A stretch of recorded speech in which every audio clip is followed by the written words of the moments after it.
Okay, so this is what is going to be covered on test 4. So we're doing the gas laws today. And temperature.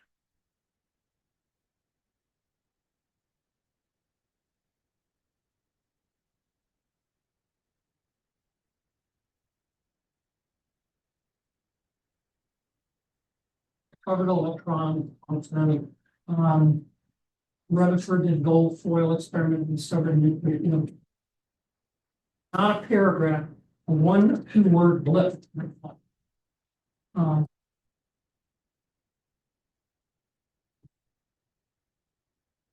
Today we're going to go over ideal gas. Part of that is temperature, but the temperature has to be absolute temperature, just Kelvin. Now, talk about that. Not a configuration from last time. And this we're going to talk about tomorrow, which should be a review.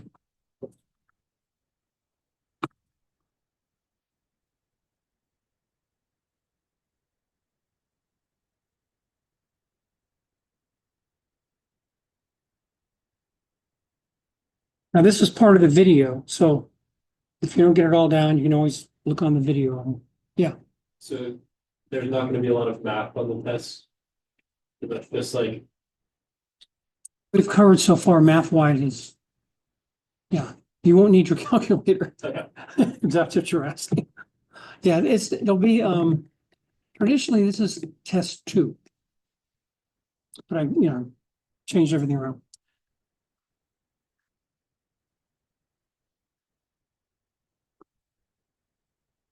Okay, anyone needing more time?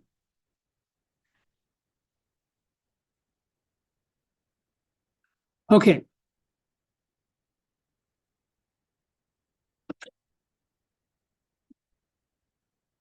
Science. Sometimes engineering, but mostly science.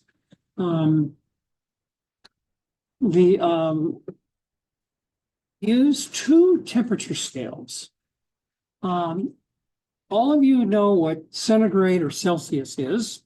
And that's what we use in lab all the time. But there's another one that isn't arbitrary. Celsius is arbitrary. They said when water freezes, that's 0.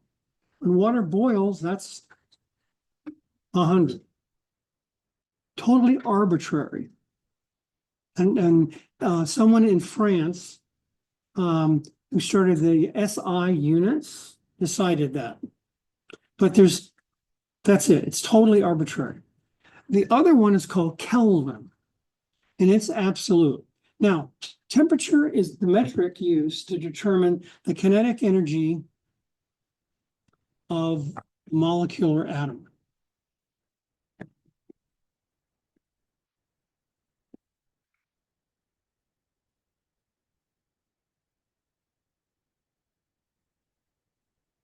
So the energy of movement mathematically is 1/2 mv squared, 1/2 the mass times velocity squared. Okay, so temperature is the metric to measure that. And kinetic energy is usually thought of as movement because of the velocity squared in there. So everything moves to some degree. Now, it moves more the more energy it has kinetic wise, or the higher temperature. Well, then the other extreme is what happens when you bring down the temperature to where there's no kinetic energy? That's called absolute 0.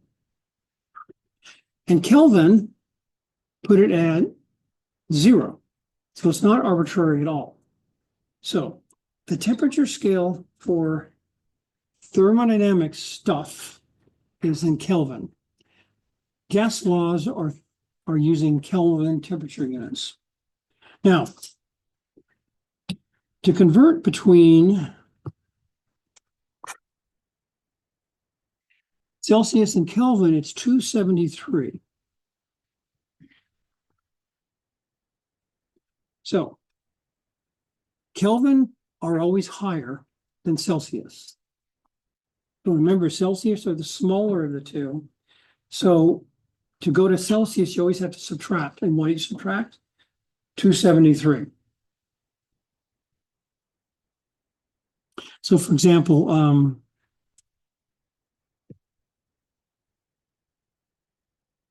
okay, we have boiling water. Okay, if we add 273 to that, we end up with 373 boiling water.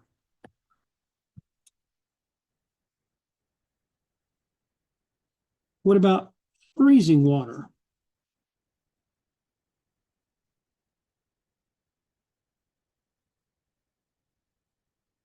Freezing water is what?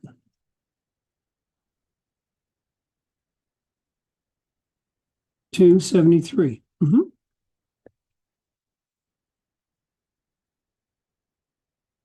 And to most people, they go, wow, that's really high. 273, because they're not used to working at absolute temperature. Now, there is a Fahrenheit version of this also. It's called Rankine, R. And engineers use it in certain disciplines of the engineering field. Not all of them, but some of them use Rankine. Particularly the more consumer focus they have, like refrigeration, for example, or air conditioning, heating, they'll use Fahrenheit and Rankine. Okay, so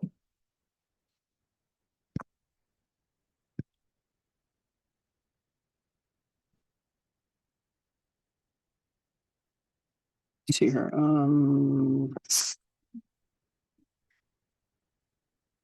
So when you get to 1A or 2A, besides gas laws, you're going to be using this in other thermodynamic types of calculations. So just remember, there are two temperature scales. One's arbitrary, one is not. Just like with the king's foot, it's 12 inches long. Totally arbitrary kind of deal. Where SI units are not arbitrary. Okay, does that make sense? Just 273 is the difference between the two. And Kelvin is always higher than Celsius. Okay. Now, we've talked about gases in the past. We talked about the conversion factor for gases in moles. Remember, there's 22.4 liters per mole at standard temperature and pressure only. If it's not standard temperature and pressure, it's something else. Okay, this is used to calculate what that is. Now, P is pressure, V is volume in liters, T is temperature in Kelvin, N is moles, and R is the gas constant. Now, the gas constant depends on what you're using as units. If you're using atmospheres for pressure, liters for volume, N for moles, Kelvin for temperature, it is 0821. Using millimeters of mercury, millipascals, or there's other pressure units. R is different. So in Chem A, I like to just use the most familiar units, which are atmospheres, liters. Well, Kelvin is not a familiar unit, but we don't have a choice on that one. Okay, so it's 0821. Okay, so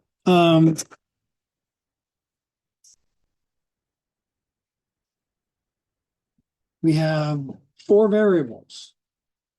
That means I've got to give you 3 of the 4 parameters before you can solve for the one that's missing. You have to have, because you have one equation, that means only one variable. So I've got to fill you in with all the other values for that. Okay, so let's say we have a balloon that's 1.28 liters volume-wise. And we're in the bottom of a pool where the atmosphere is 208. We have 1.13 moles in there. What is going to be the temperature of that gas? Solve for T.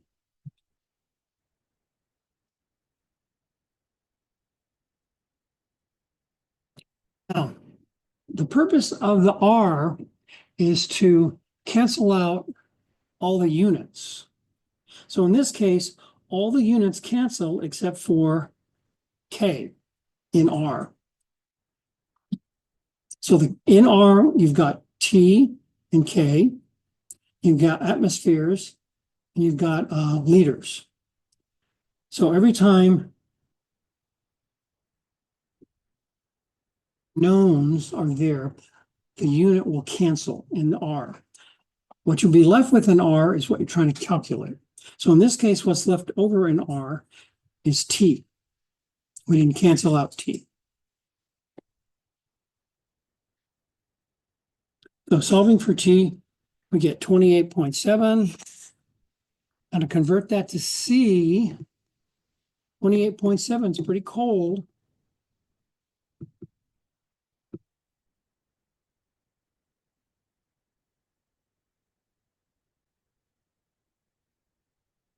So C is equal to K minus 273. So that's how we end up with minus 244.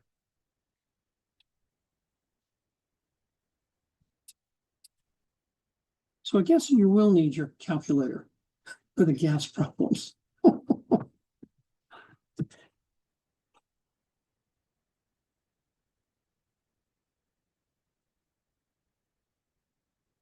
Okay, so let's just fuss around with this here.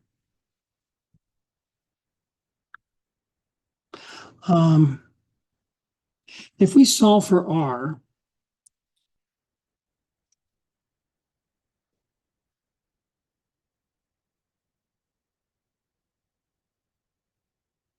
now remember R is a constant, regardless of temperature, pressure, or number of moles. Okay, it's a constant, does not change. So what happens if we change V? Say we say V goes down.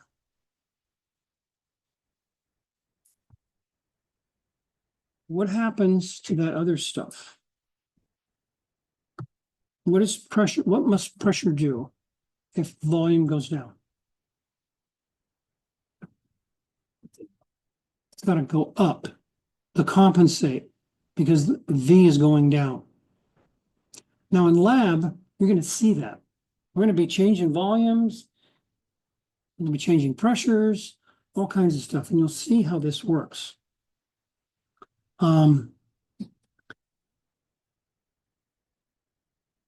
Stay the same. Moles are like constant. Unless you're in a boat, for example, if you blow up a balloon where you're putting more molecules of air in there, then N is going up.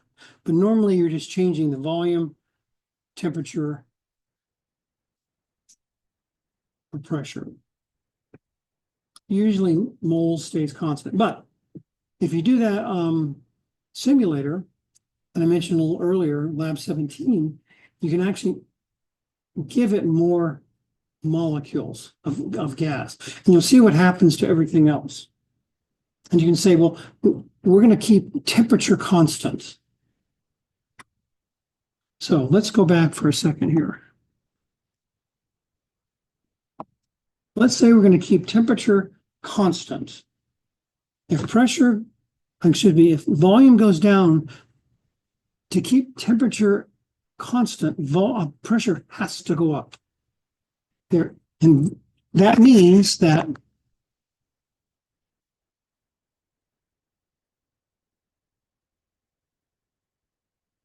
P is indirectly related to V.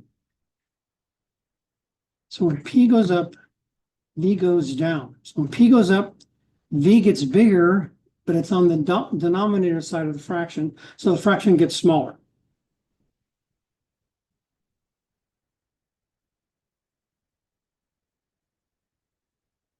Pressure is directly related to temperature.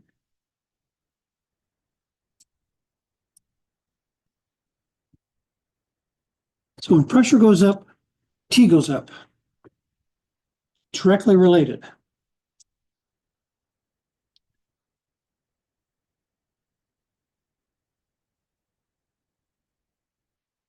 Pressure is directly related to the number of moles. Moles goes up, pressure goes up. You can do this with V now.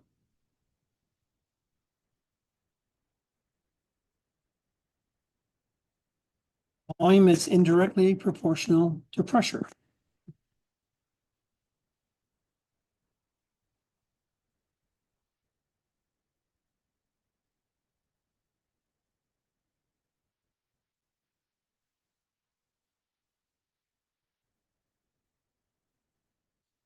Directly related to number of moles. Now there are laws that are separate for pressure relationships and volume relationships. And what happens is there's Boyle's law and there's a number of other laws. And then they combine them all into the ideal gas law. PV is equal to nRT. So I usually just talk about the ideal gas law. Because it solves everything instead of having to worry about, well, is this Boyle's law or is this Avogadro's law? Which law is it? You don't have to worry about that. You just think of the ideal gas law. Now, the ideal gas law is under ideal conditions. In gas chemistry, what that means is the gases are separated a fair amount, not highly compressed. Temperatures are fairly normal and not like the sun temperature, millions of degrees, all that stuff. Now, there are equations that relate all that stuff when it goes out of ideal conditions. And you'll learn about that, particularly in 1A and 1B. I don't know about 2A, whether they cover that enough. I don't think so. Okay, so these are what we're going to do today in lab. This stuff here. Test. This is what we're going to do. Okay, so let's do a few more problems.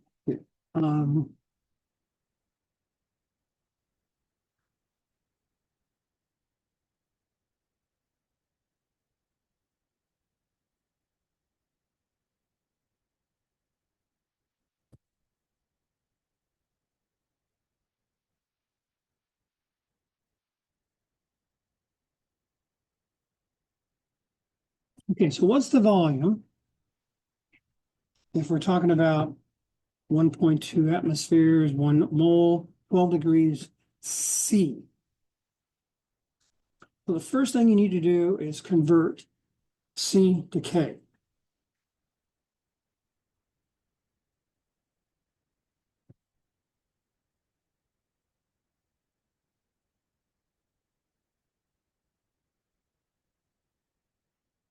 Then we have PV in equal nRT.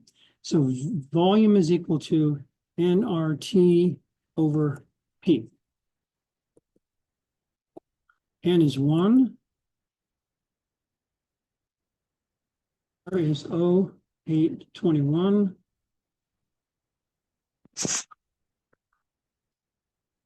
Temperature is 285. And pressure is 1.2 atmospheres.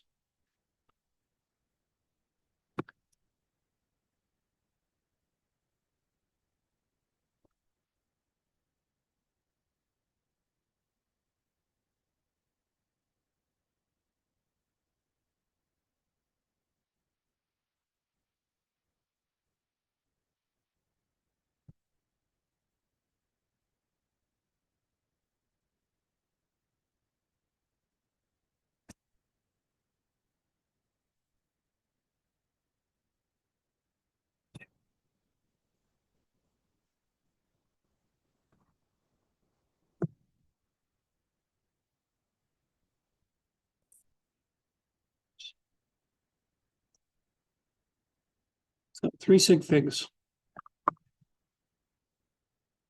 So are there any questions about manipulating this equation? Now you've been through a lot harder stuff previous unit than this. So the trickiest thing is remembering Kelvin.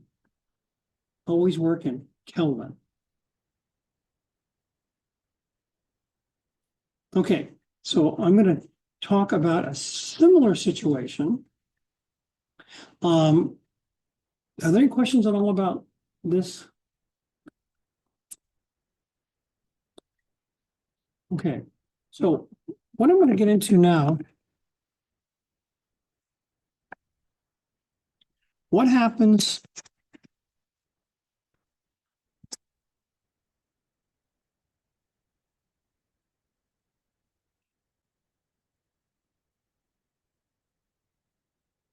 we have a balloon. When I say balloon, that means the volume is variable. If this was a steel balloon, then the volume wouldn't be variable. But it's not, it's just a plain old cheap balloon. Okay, and we change the temperature by 200 degrees. What is the new pressure?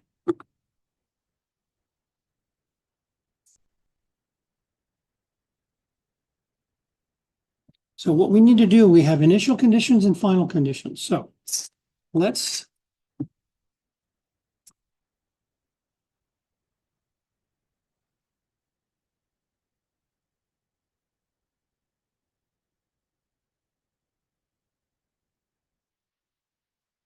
so we have initial conditions.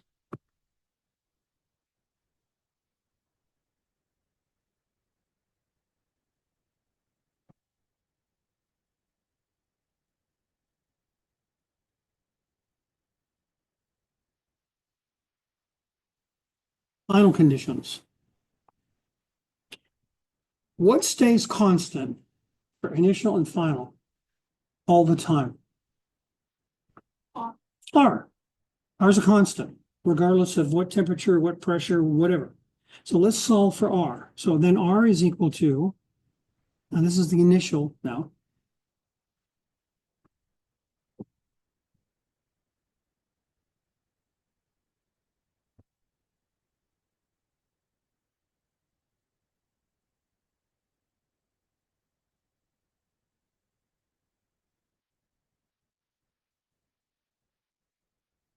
Since R is equal to R, we can put those together.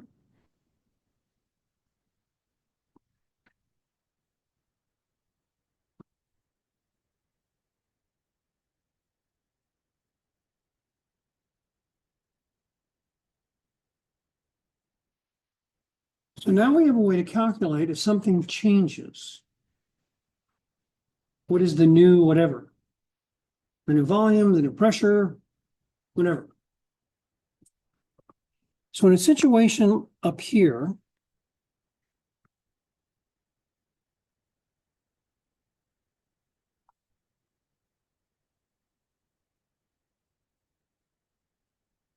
that the volume didn't change. So it must have been a metal balloon where its sides are rigid, can't change. Because when we up the temperature 200 degrees, if this was a regular balloon, it would definitely get bigger. So remember the proportional. Okay, so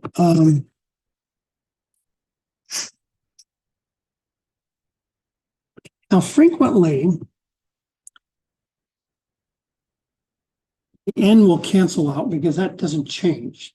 Sometimes it does, but most of the time it doesn't change. So really we can sort of simplify this to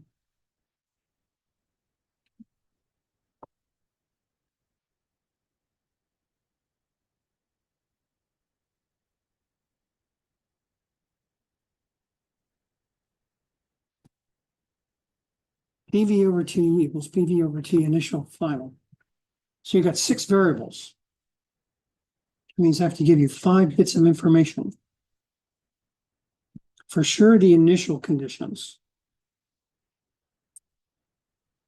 must be given to you. Then you have to specify if something doesn't change. For example, let's say in the situation up there, that problem I gave you, where the volume doesn't change, you can actually cancel out the volume.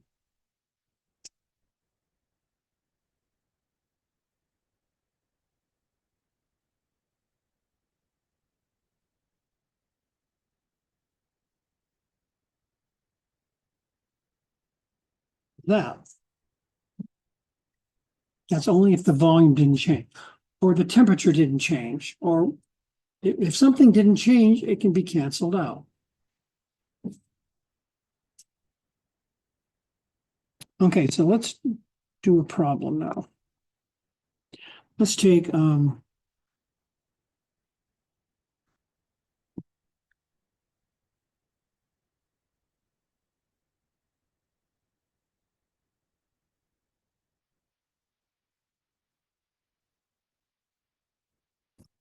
let's take a balloon, and this balloon is going to be change size.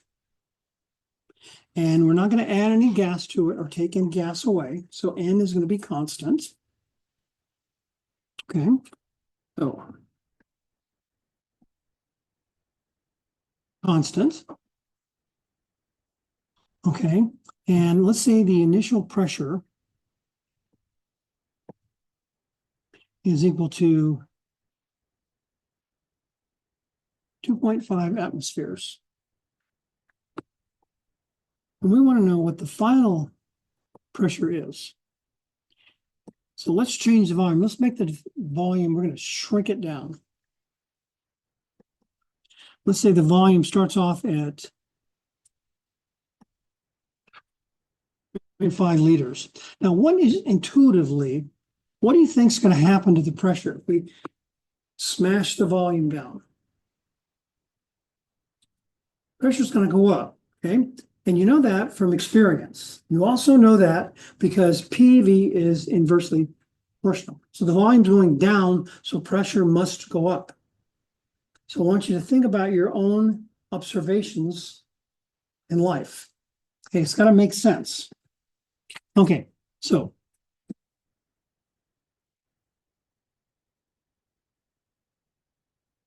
okay, temperature. Let's say okay,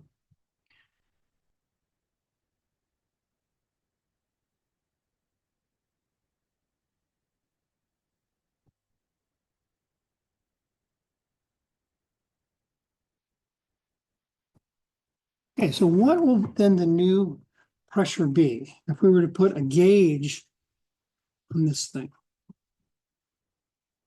We have a gauge coming out of this thing here.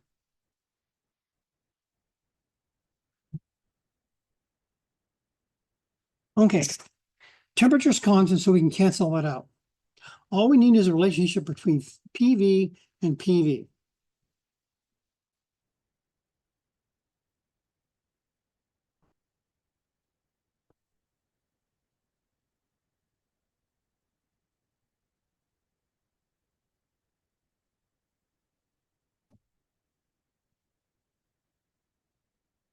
Okay,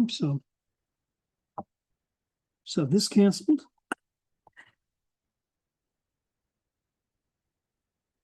Temperature cancels.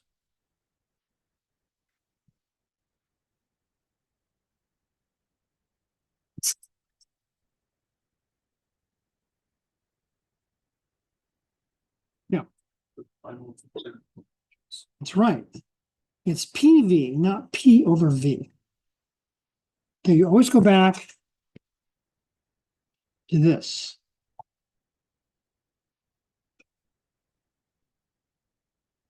So everything canceled here. Canceling stuff is in blue. What's left is PV equals PV.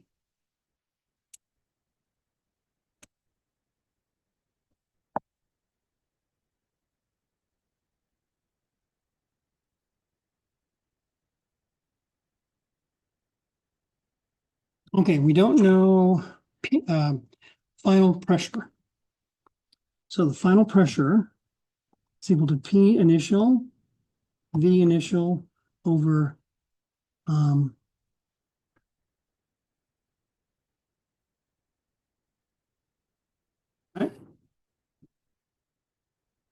So the initial pressure is 2.5.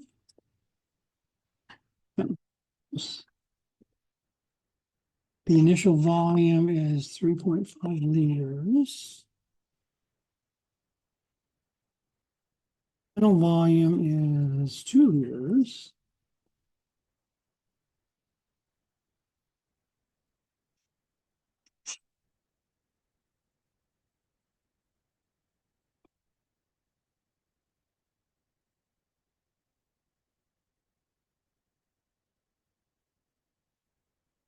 Two point five.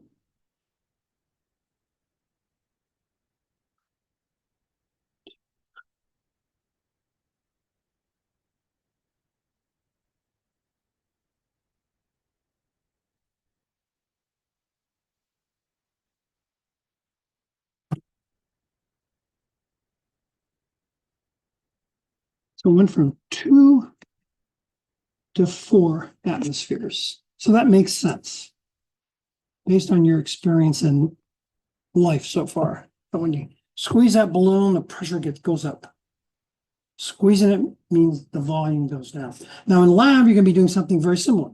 You're going to be manipulating various things to increase the temperature, increase pressure, and you'll be looking at what's going on with the other variables. Exactly what we're doing in lab and or on the simulation.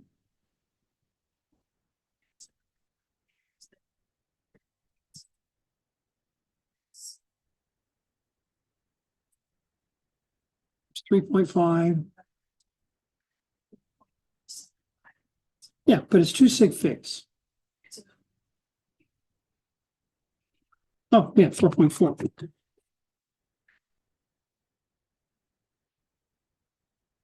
I'm sure I did that.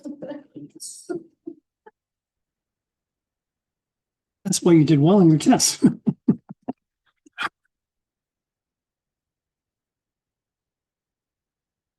Okay, does this make sense? So you've got two basic equations. Ideal gas law, PV is equal to nRT. And then you got when conditions change. So PV is equal to nRT. That's just what it is. Nothing's changing. You just got to figure out what it is. Then if things change, you need to know what the initial pressure is, the initial volume, that stuff. And then you plug it into this guy here. This is the main one.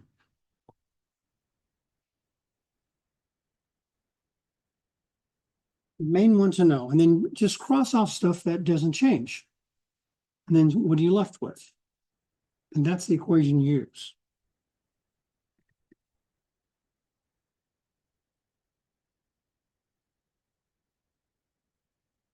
Okay, does this make sense? Now, when you get into 1A, they're going to have you calculate the velocity of gases at different temperatures. A bunch of really obtuse things, very weird, not weird, but very different kind of information about gases. But this is kind of the basics of gas and gas laws.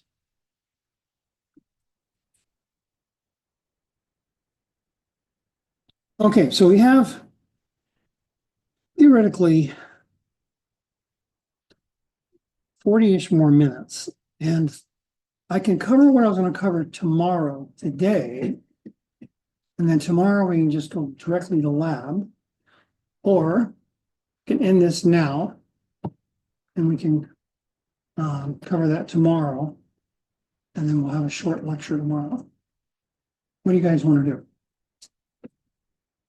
Cover the lecture, but So raise your hand if you want to do everything today. Just ballpark, that wins. Without counting, it's just. Okay, so I'll continue on then.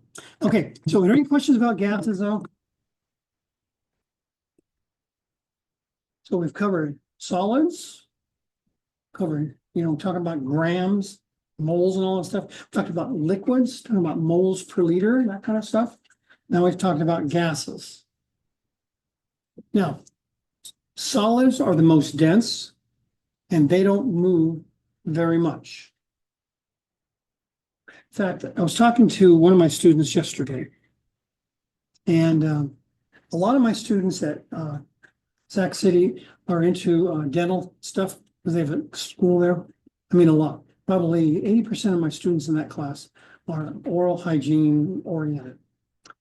And so his project, their project is required, not optional like yours.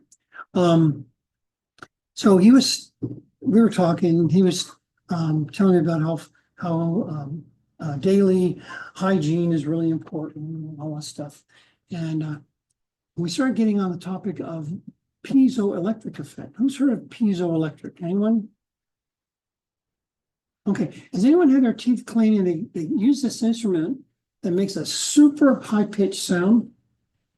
Okay, that's the piezoelectric effect. What that means is when you take a crystal, not every crystal, some crystals, and you apply a voltage, the crystal moves. So what that little device does is it sends an alternating current there, so the little thing moves really fast. And that's what vibrates against your tartar and knocks it off. However, the frequency that it works on is very high pitched. It's really irritating, except I can't hear high pitched stuff. So I'm like, what sound? And so anyway, so my point in that little story is solids don't move, but they can move under certain circumstances. Not all crystals do it, only certain ones do it. Also, solids can be magnetic. Talked about that when we were talking about the electrons. Electrons are magnetic. So if the electrons are paired up, that means the magnetic part of that is canceled. If they're not paired up, then there's magnetism in that solid. Liquids. Liquids don't have a solid shape. That's what they're called, liquids. They can be molded and change shape, but they can't compress very easily. That's why the world works on hydraulic systems. In your car, you've got a zillion hydraulic systems in there. And what that means is if you pressure one end of a long tube with a fluid in it, the other end is going to feel that. So you go like this, and the other end is going to go like that. That's incompressibility of liquids. Now, the problem with car brakes, not so much anymore, but they used to have a problem, is that you'd get air inside the brake line. Air is compressible. So when you put on the brake, the brake's shoe itself doesn't necessarily do the same thing as your foot if you have air in there, because the air will compress, so the fluid at the other end doesn't move as much. So what you have to do something called bleed the brakes. And that's taking the air out of the line so that it's solid liquid. Then when you press on the brake pedal, it moves the same on the brake shoe. I was raised a mechanic. My dad was a mechanic. He was an A&E mechanic for airplanes. So, and then my first wife's father had an auto shop. So I was always hanging out there. So very, very comfortable around mechanical things. That's big deal. It was always bleeding brake. Do a brake job, you got to bleed the brake lines. And it's a big difference when you have air in the line. They're spongy, the brakes. Once you bleed out the air, they're solid. It's a huge difference. Amazing. Airplanes. My dad was an A&E mechanic. We worked on airplane and engine. Okay, and sometimes hydraulic lines on planes had the same problem. You had to bleed them. Planes also have pneumatic systems which work on air, which makes no sense because air is compressible. So to make it non-compressible, you jack up the pressure to really high. I mean, really high. In fact, it's so high, my dad used to find leaks in the pneumatic system with a broom. And you go like this underneath the plane. And if it's a leak on the pneumatic system, the air coming out is going super fast, and it would blow the broom apart. But that's how he used to find the leaf. Real kind of a old farm technique, you know. So this whole idea of solid, liquid, and gas compressibility is a big deal. A big deal. Okay. All right, so let's go on and cover tomorrow's lecture. I'm gonna find it now here. It is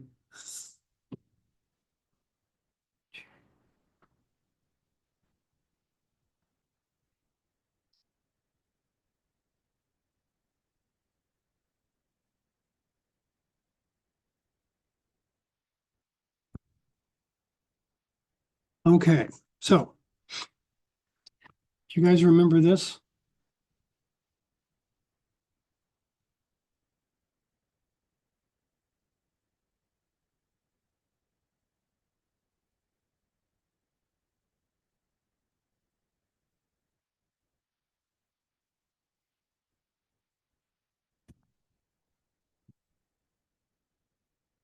So we do electronic configuration for an atom. All this talks about are electrons, nothing about neutrons and protons. So you need to be comfortable with, if I gave you an isotope of barium, for example, barium's over here.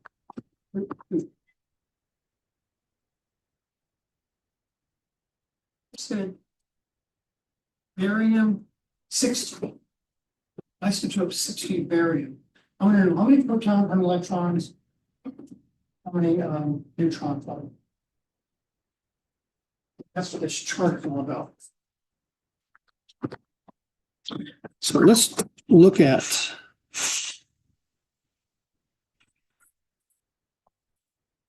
the best way to do this.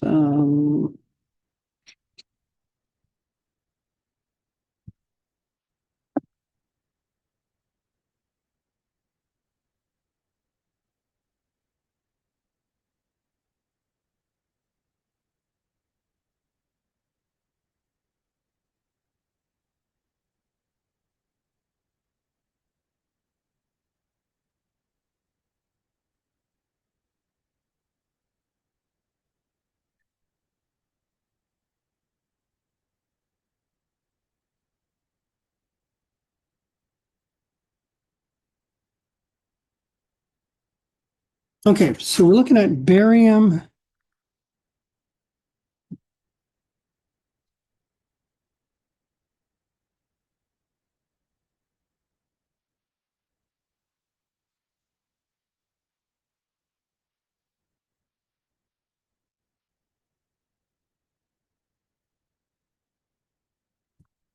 Okay, so we barium 60.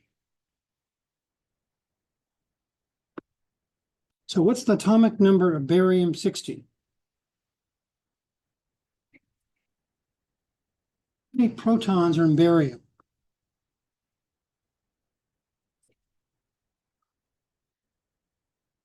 6.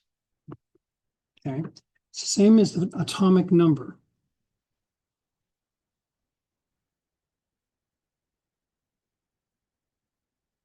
This is crucial. There's only one element on this entire table that has 56 protons. Only one. At 57 protons, dying here, not barium. One proton makes a big difference. So when you look at nuclear chemistry, they're always changing things around. Protons, neutrons, electrons. When you change protons, you change elements. Okay, we have 4 neutrons. That means the total number of particles is 60. So when we look at this,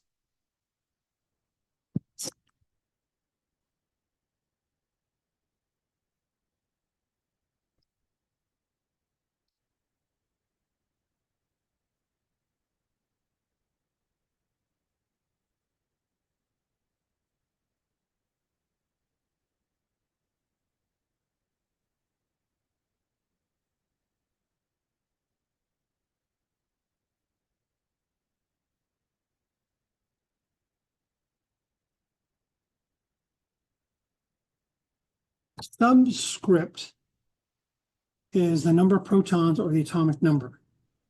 Superscript is protons plus neutrons. So that determines the isotope of the atom. So this is called barium-60.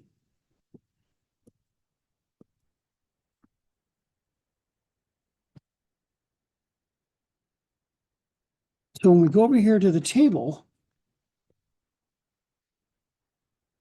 number of neutrons is equal to 56 plus 4. It's going to equal 60.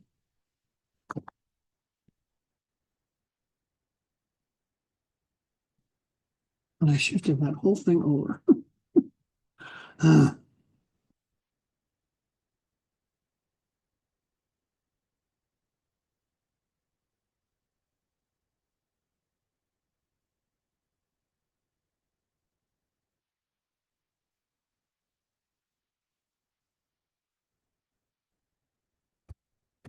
Okay, so the name of this isotope is called barium-60. Okay, there's one more thing to fill in. Atomic mass is the same as the superscript, so that's 60. No decimals, okay? No decimals when you're talking about an isotope. So if you look on the decimal number on barium, 137.33, not 60. It's got a whole bunch of neutrons. But I'm telling you, the isotope is barium-60. So that means it can only have neutrons. Okay, what about electrons?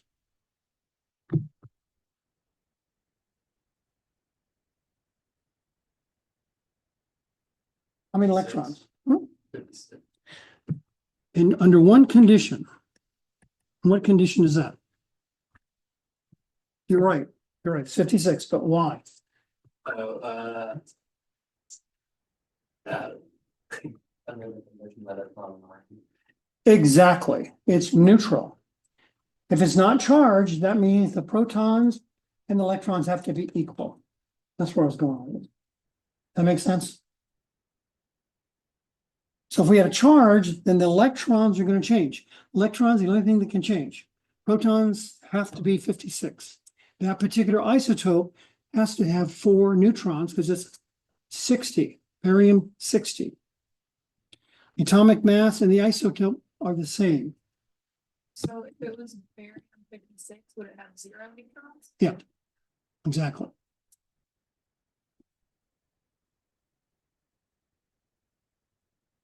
Nothing's got 0 neutrons, except hydrogen.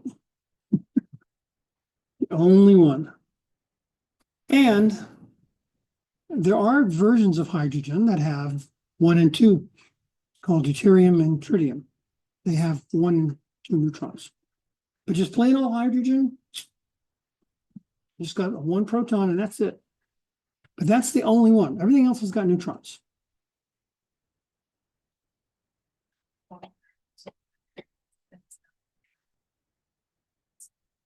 Yeah, also, it's used a lot in the nuclear field, heavy water reactors, for example, and also thermonuclear fusion uses heavy water, not heavy water, heavy hydrogen. So now I was looking at an old black and white Hogan's Heroes. Who's heard of Hogan's Heroes? Okay. It's about a concentration camp. It's a comedy about a concentration camp in Germany. And Hogan is the guy that's leading the prisoner side. And they were talking about a big deal. They smuggled in some special material. And they opened up it and they go, "This is plain water." It's heavy water.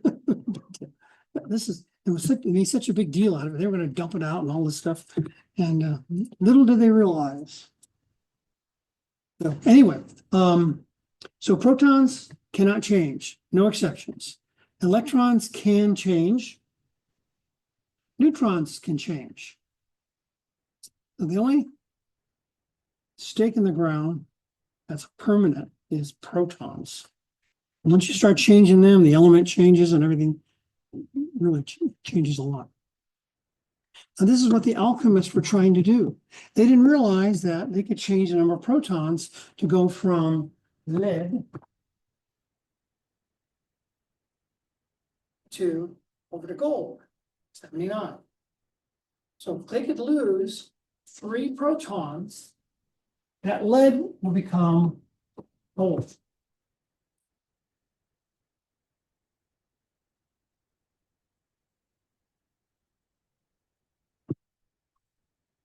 Interestingly, now,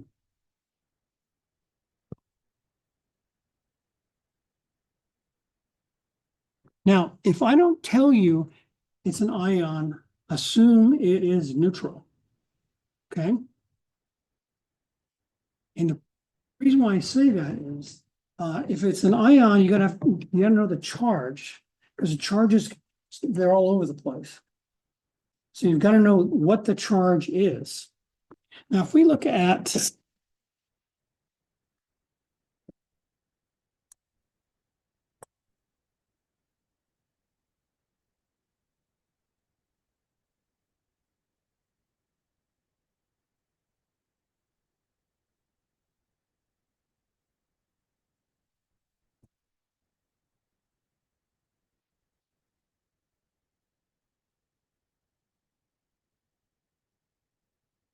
so atomic number and protons are always the same. Atomic mass is protons plus neutrons. Now, this is an ion, boron plus 3. Okay, boron is element number 5. Atomic number of protons are always the same. This has 6 neutrons, so the atomic mass is 11. And that means this is going to be boron 11. Now there's something different. If there's an ion, you have to have a charge. This is boron plus 3. So the question is, how many electrons? Plus 3 means it's lost 3 electrons. You started with how many? 5. Lost 3, that gives you 2. So a positive ion has lost electrons. That's why it's positive. More protons than electrons.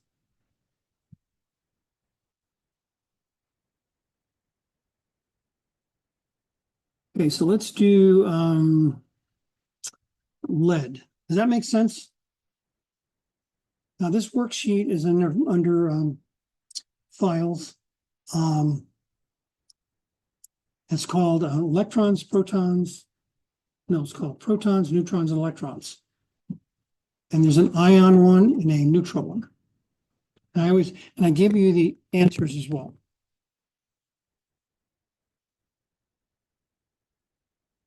Okay, so let's do lead. This lead 207.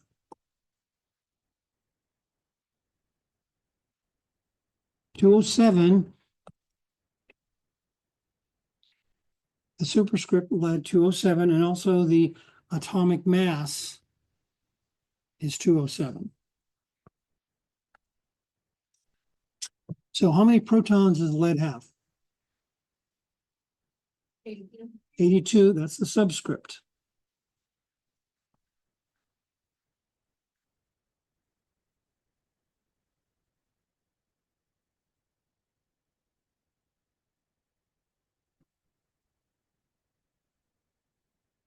Atomic number of protons are always the same, no exceptions. Okay, neutrons. How many neutrons are there? Well, 207 minus 82.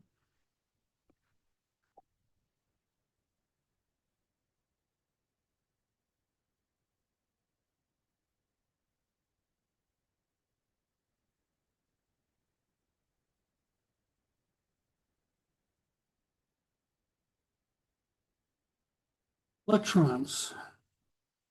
Okay, so we've got 82 protons, positive. And it's a positive 2 charge. That means we've lost 2 electrons. So if we start at 82 and lose 2, we have what?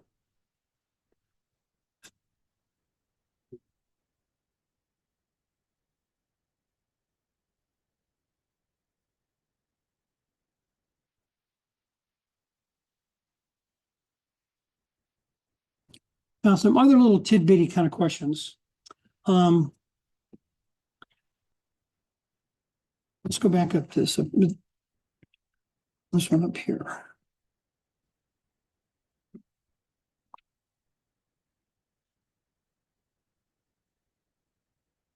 All right. How many particles does neutral barium have? Barium 60. How many particles?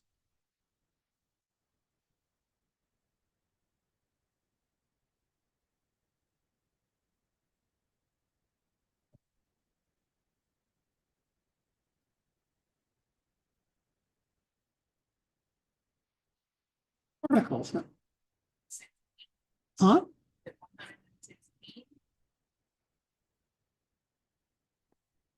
Yes.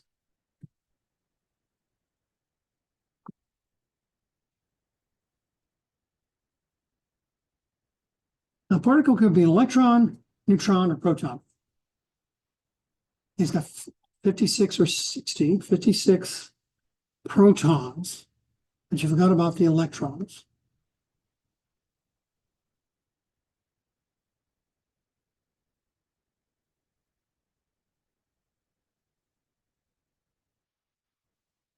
Some other cutesy little.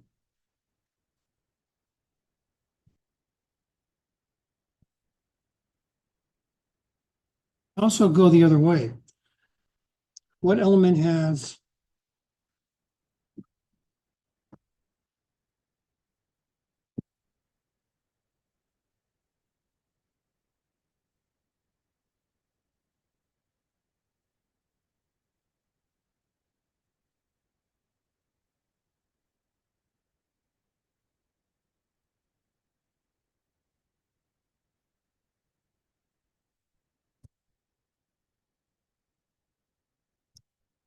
is a lot trickier.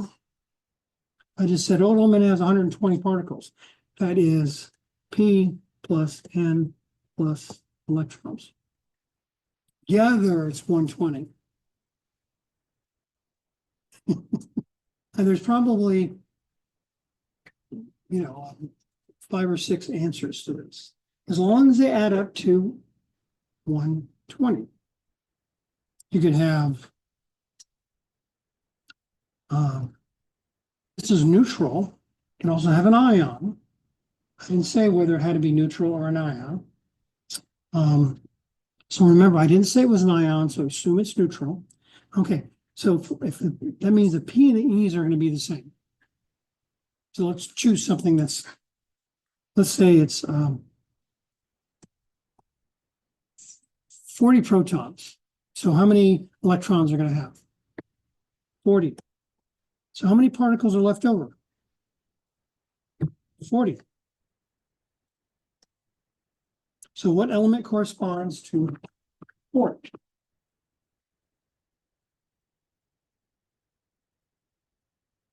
They are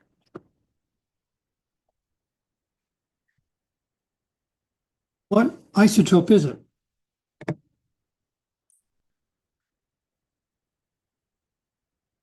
P plus N. You should say 80. Yeah. Yeah. So this would be zirconium 8. That makes sense?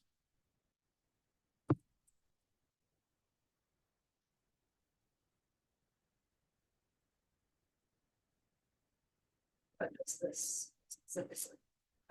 Yeah, I just made that up. Okay.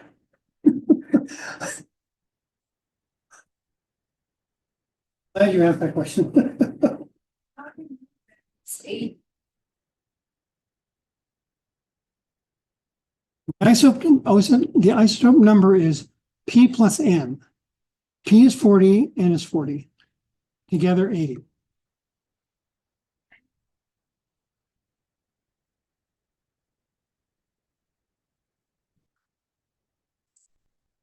Same. Well, if I told you the total particles are 120. Total particles. And if it's neutral, that means P is equal to E. So we could choose, what other number would work?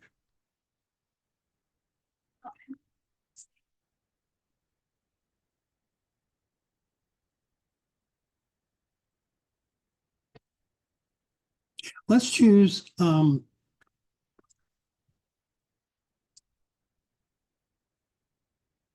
chose SN 50.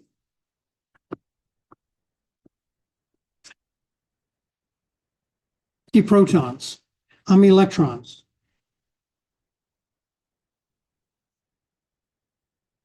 It's neutron. How many electrons if we have 50 protons?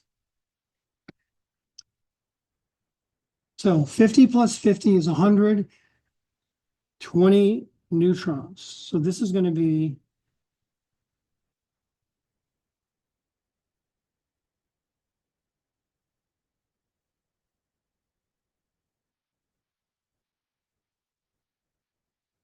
because P plus N is atomic mass. So this is going to be 1070.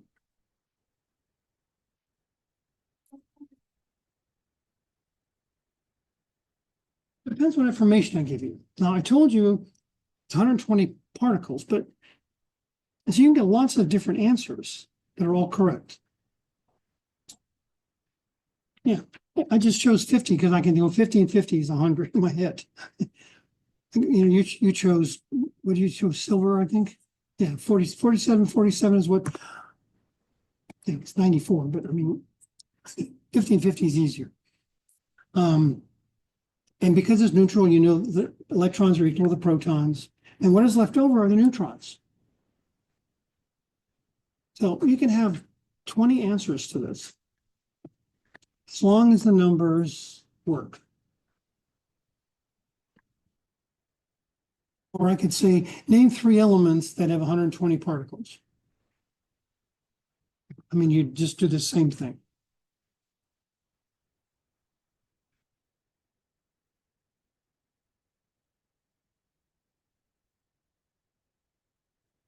Only protons. Neutron. Say like 70.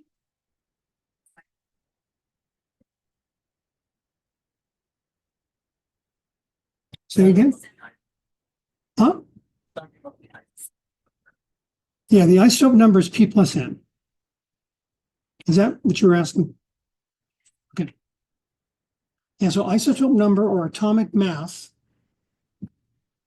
for that isotope, not the decimal number, for that isotope is P plus N. No decimals.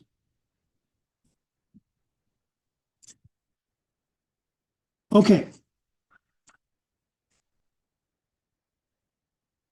So that's it.